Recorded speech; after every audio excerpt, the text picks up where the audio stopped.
Cześć. Jeśli grasz na handpanie już jakiś czas i nadal brzmisz, jakby czegoś brakowało, to nie są dźwięki, to groove. Groove to puls, który sprawia, że nawet prosty schemat zaczyna oddychać i wciągać od pierwszych sekund. W tym filmie pokażę Ci bardzo prosty, ale wyjątkowo skuteczny groove, który pomoże Ci poczuć flow i nada Twojej grze rytmiczną pewność. Idealny na start i świetna baza do dalszej gry. Jeśli chcesz, żeby Twój handpan w końcu niósł, zaczynajmy. Dwa słowa o tym, czym tak naprawdę jest groove. Groove to stały, wyczuwalny rytm. Coś, co się powtarza, ale żyje dzięki drobnym zmianom. W pewnym momencie przestajesz liczyć, pojawia się flow, ale spokojnie. Ten brak liczenia przyjdzie w swoim czasie, jeśli będziesz wytrwały w swojej grze. Dziś ćwiczymy na najpopularniejszej skali D-chord, bo właśnie ją ma większość początkujących. Ale pamiętaj, ten groove nie jest przypisany do jednej skali. Jeśli masz inny handpan, dopasujesz go bez problemu, więc zostań ze mną i spróbuj na swoim handpanie. Ustaw handpan tak, żeby pola dźwiękowe 1 i 2 były przed brzuchem. A teraz posłuchaj uważnie. Od tego jednego rytmu wszystko się zacznie.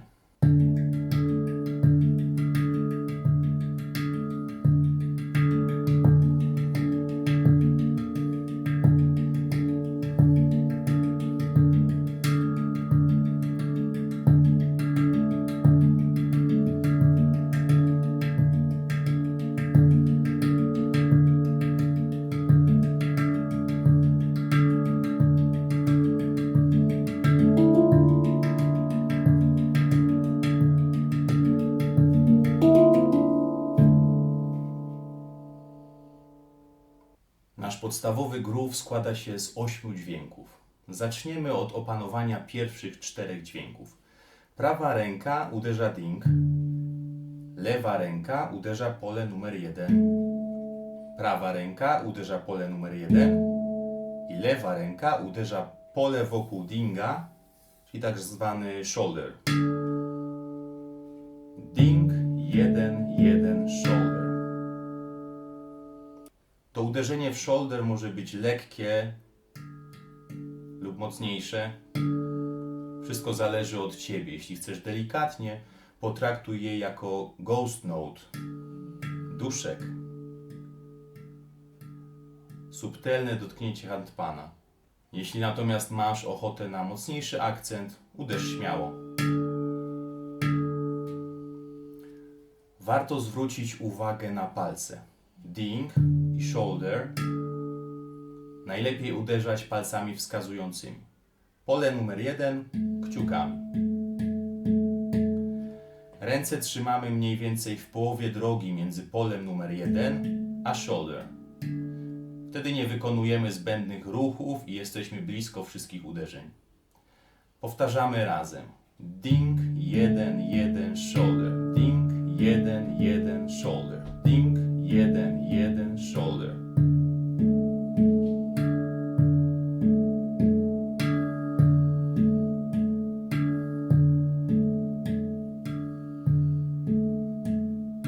Ding, 1, 1, shoulder. Ding, 1, 1, shoulder. Ding, 1, 1, shoulder. Kiedy opanujecie tą wolniejszą wersję, pomału przyspieszamy.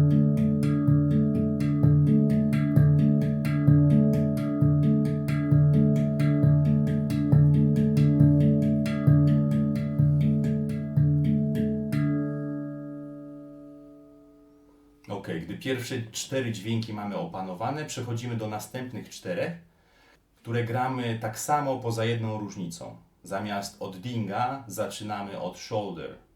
Prawa ręka zaczyna od shoulder, lewa ręka uderza pole numer 1, prawa ręka uderza pole numer 1 i lewa ręka uderza ponownie shoulder. Ćwiczymy te ostatnie 4 dźwięki osobno. Shoulder, 1, 1, shoulder, shoulder, 1, 1, shoulder, shoulder, 1, 1, shoulder.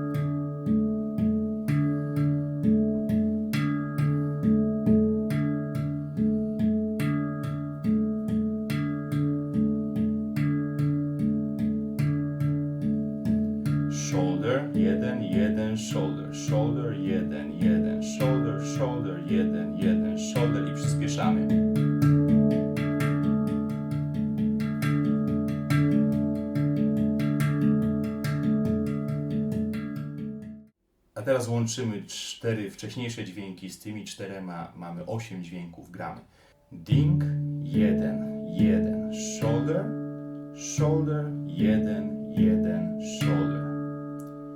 Ding, 1, 1, shoulder, shoulder, 1, 1, shoulder. Ding, 1, 1, shoulder, shoulder, 1, 1, shoulder. Ding, 1, 1, shoulder, shoulder, 1, 1, shoulder. Przyspieszamy.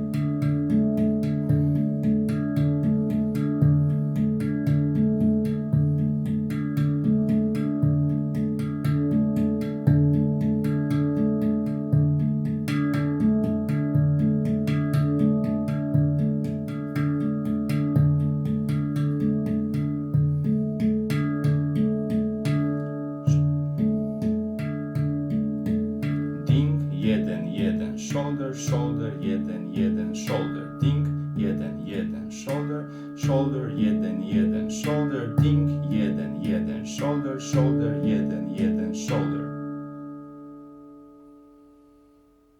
Jeśli potrzebujecie jeszcze trochę poćwiczyć, zatrzymajcie film i wróćcie się do początku. My natomiast lecimy dalej. Taką sekwencję powtarzamy 4 razy. A nie jest to wymóg. Dla swoich potrzeb możesz potem zagrać 2, 4, 8 czy nawet 16 razy. To, co będziesz później tworzyć, to Twoje. My na potrzeby tego filmu gramy 4 razy, a następnie przechodzimy do pola numer 2. Wszystko tak samo, tylko zamiast jedynki uderzamy w dwójkę. Sprawdźmy najpierw brzmienie i ułożenie rąk z dwójką.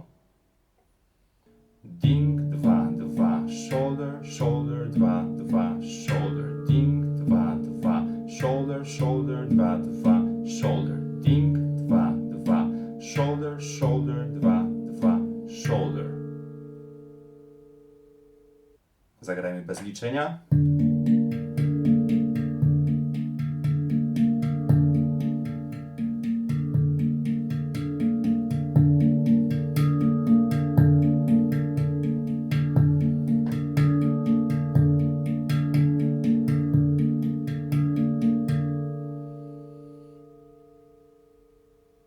Ok, zagrajmy od początku z jedynką, 4 powtórzenia i przechodzimy na dwójkę, 4 powtórzenia i z powrotem na jedynkę i na dwójkę.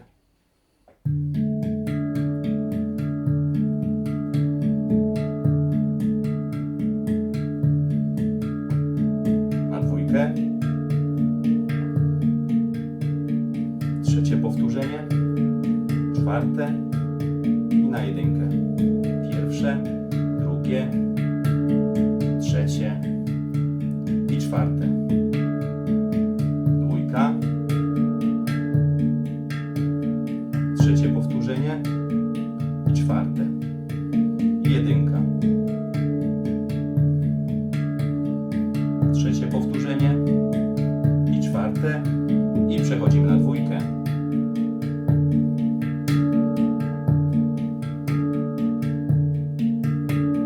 Przyspieszmy.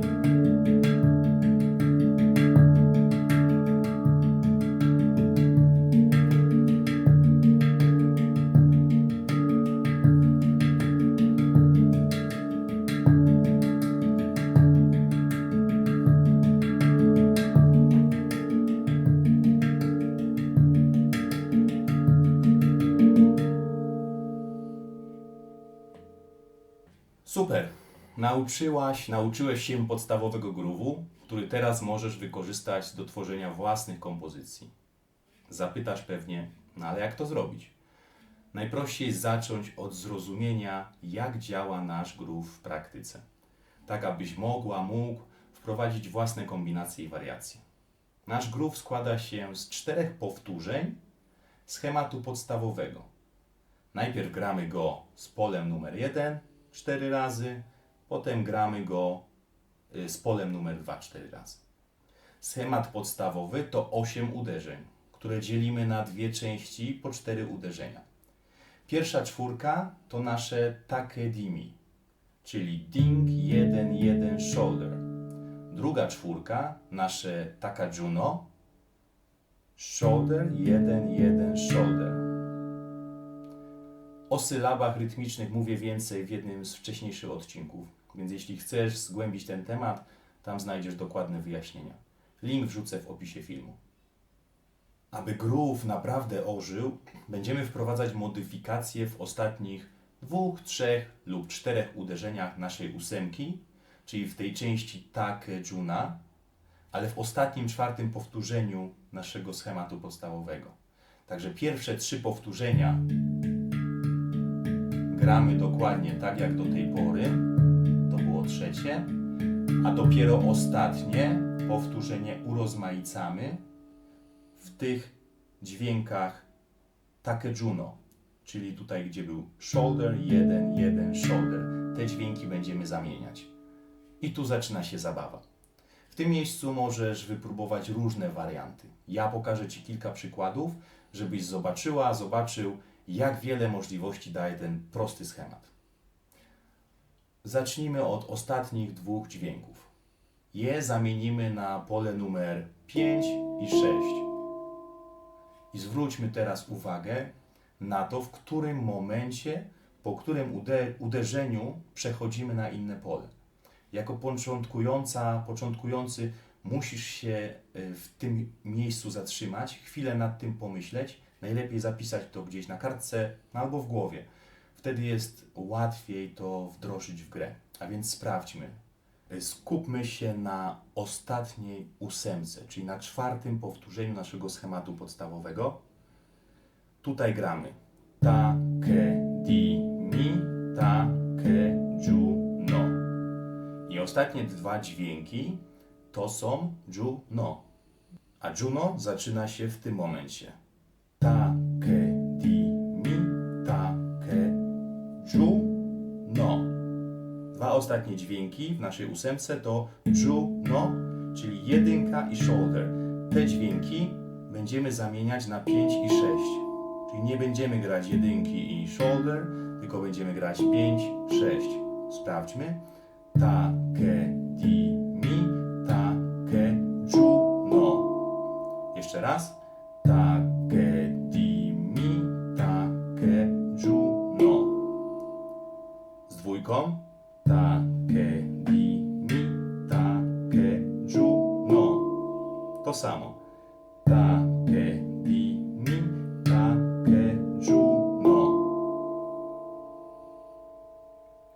Spróbujmy.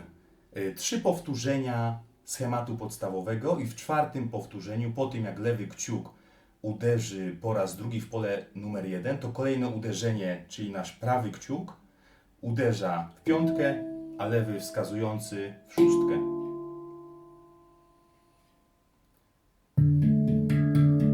Pierwsze powtórzenie za nami, drugie, trzecie i tu będziemy zmieniać. Jeszcze raz. Drugie, trzecie i w 4. zmieniamy.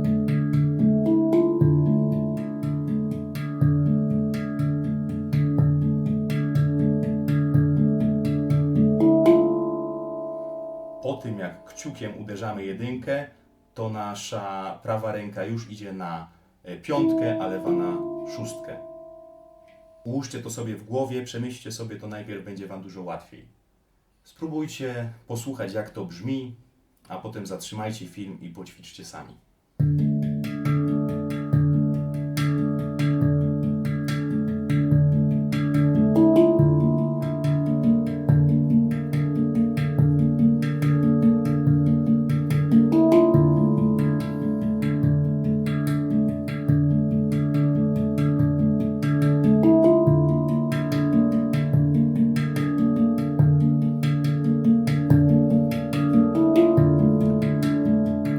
Opanujecie to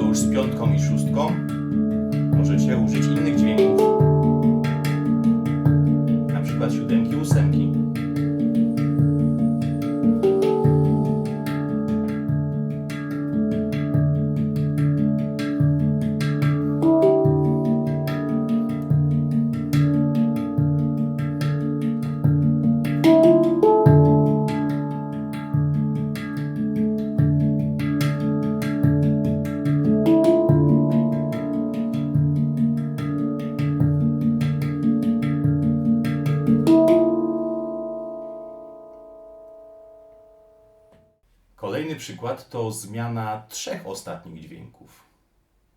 Sprawdźmy, po którym uderzeniu naszego schematu podstawowego zaczynamy wprowadzać melodię, czyli modyfikować nasze podstawowe uderzenia. Ta, ke, di, mi, ta, ke, ju, no. Ta, ke, di, mi, ta, ke, ju, no. Ke, ju, no. To są nasze 3 ostatnie uderzenia. Ke, ju, no. A one występują po tym, jak prawą ręką uderzymy shoulder. Sprawdźcie jeszcze raz. Ta, ke, di, mi, ta, ke, ju, no. Uderzamy tutaj 6, 5 i 8. Na początku, wy potem możecie wprowadzać swoje własne kombinacje. Przećwiczmy to wspólnie, ale zagramy całość. I liczcie w głowie razem ze mną. Ta, ke, di, mi, ta, ke, ju, no. Ta, ke, di, mi, ta, ke, ju, no. Ta, ke, di, mi, ta, ke, ju, no. Ta, ke, di, mi, ta, ke, ju, no. Ta, ke, di, mi, ta, ke, ju, no. Ta, ke, di, mi, ta, ke, ju, no. Ta, ke, di, mi, ta, ke, ju, no. Ta, ke, di, mi, ta, ke, ju, no.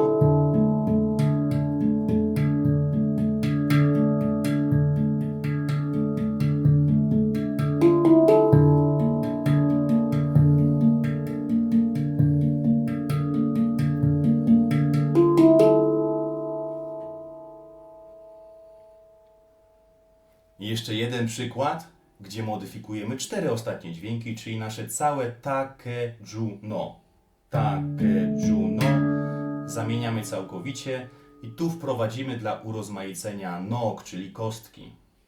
Ta, ke, di, mi, ta, ke, ju, no. Ta, ke, di, mi, ta, ke, ju, no. Ta, ke, di, mi, ta, ke, ju, no. Ta, ke, di, mi, ta, ke, ju, no.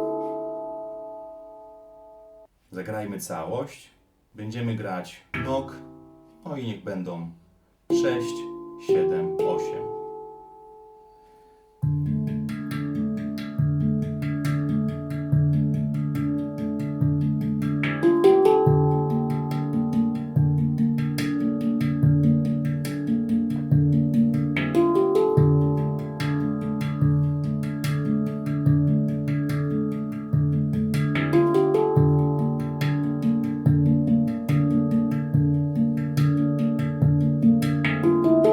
Teraz troszkę z innymi dźwiękami.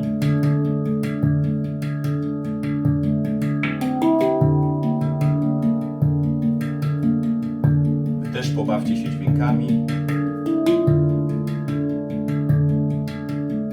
Zmieniajcie, poruszajcie się po handpanie.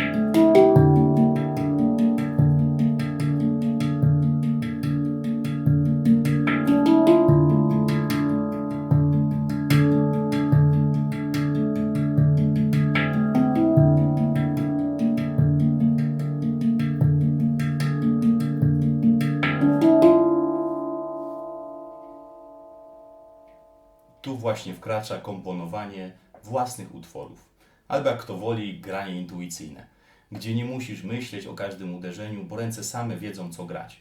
To możliwe jest tylko wtedy, gdy dobrze poznasz ten schemat podstawowy i zrozumiesz mechanizmy, które pozwalają wprowadzać melodię. Polecam mieć pod ręką notatnik, w którym będziesz mógł rozpisać groove i te warianty. To naprawdę pomaga w nauce i planowaniu własnych kompozycji. Dziś pokazałem Wam wariant, w którym modyfikujemy ostatnie kilka dźwięków w całej pętli. Ważna informacja dla Ciebie. Takie modyfikacje możesz wprowadzać na każdym etapie, w każdym powtórzeniu, w każdej 8. Nie tylko na końcu, w tym 4. powtórzeniu. Natomiast na początek nauki zacznij od zmian w ostatnim powtórzeniu, w tej ostatniej 4 naszego take di mi take juno. Ponieważ po takich modyfikacjach masz potem 3 pętle schematu podstawowego, który już świetnie znasz, który opanowałeś i w czasie jego grania masz ten moment dla siebie, aby uspokoić umysł, ręce, zastanowić się nad kolejną modyfikacją w kolejnej czwartej pętli.